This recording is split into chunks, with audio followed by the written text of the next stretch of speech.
Hello, everybody. Well, there was a finding by the United Nations just a few days ago, and they found that Russia shot down Malaysia Airways Airlines flight MH17, and that was shot down in July 2014, so almost 11 years ago.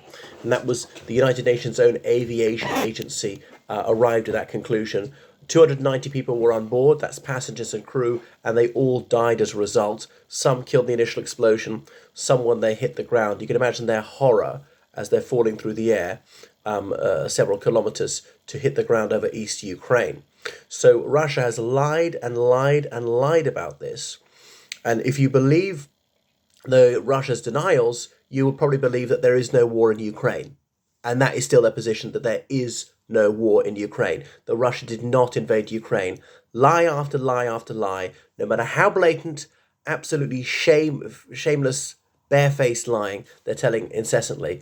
So the International Civil Aviation Organization arrived at this conclusion. The Russian Federation did not uphold its obligations pursuant to international air law, and the particular law in question says you must refrain from resorting to the use of weapons against civil aircraft in flight.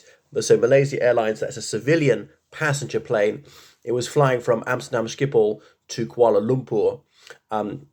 So it was early in Russia's invasion of the Donbass, that's the eastern Ukrainian regions of Donetsk, and what's the other one? Not Zaporizhia, it'll come to me. Lugansk.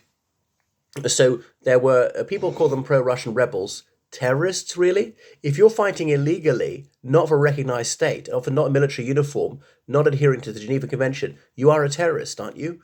So any act of violence, unlawful violence, in furtherance of any ideological, national, religious, or other cause, is terrorism. That's according to the Terrorism Act in the United Kingdom. You'd find that in most free countries. Of course, in Russia, terrorism is questioning the establishment.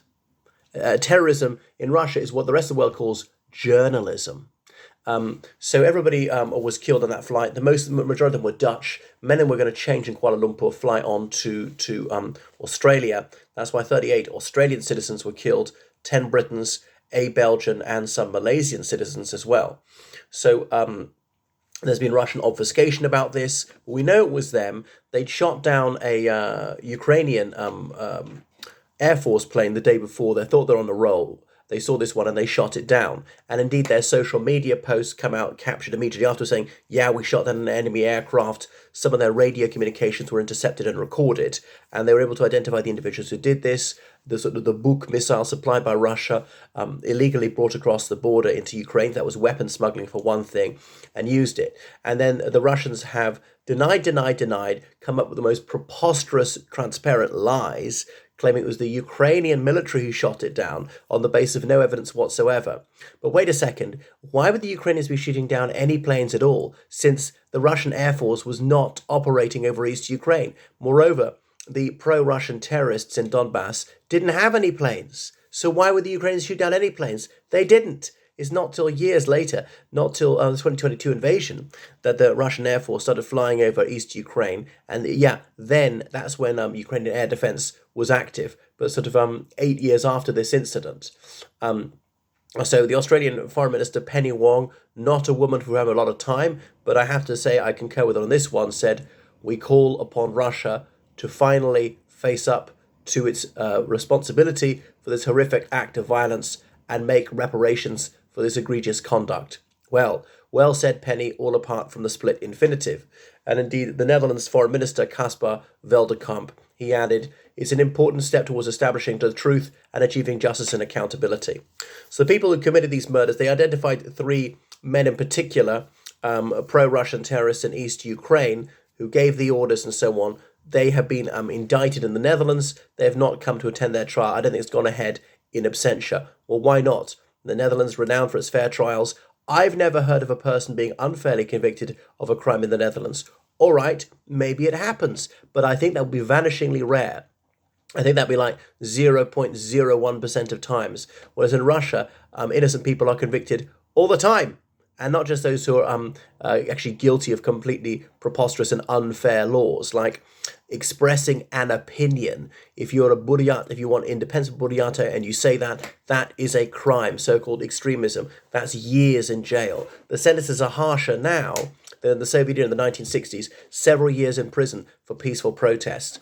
And so it goes on. A dead person was put on trial in Russia. Yeah, that's right, a dead man. Okay, Sergei Magnitsky, the lawyer who exposed this massive tax fraud scheme of hundreds of millions of dollars, he was murdered in prison by Putin's authorities, extremely cruelly denied medical treatment for a very painful condition, and then willfully murdered, beaten to death.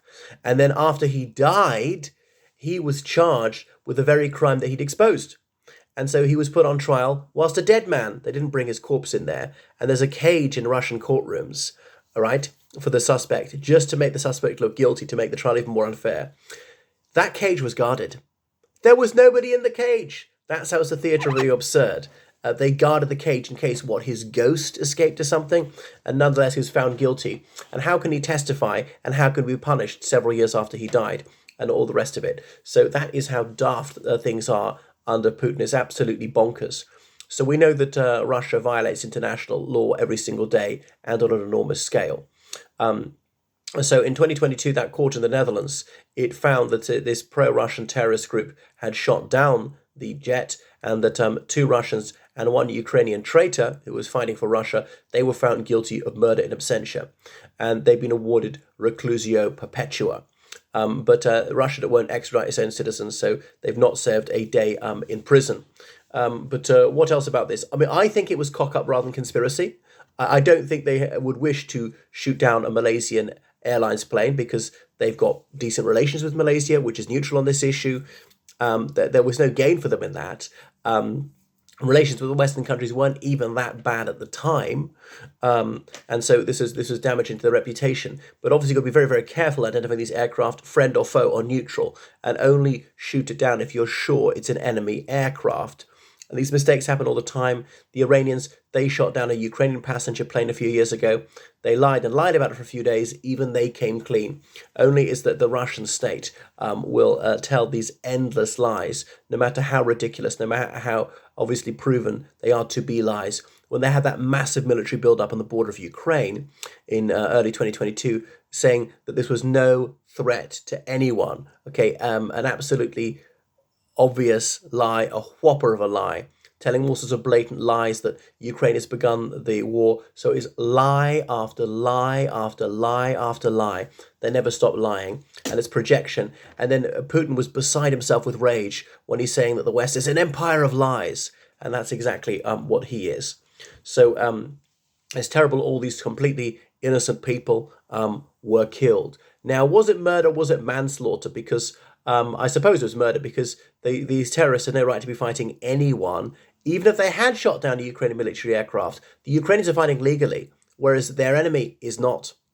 Right, thank you for watching my channel. Make sure you subscribe on Patreon. Donate PayPal, georgecallan79@gmail.com. Goodbye.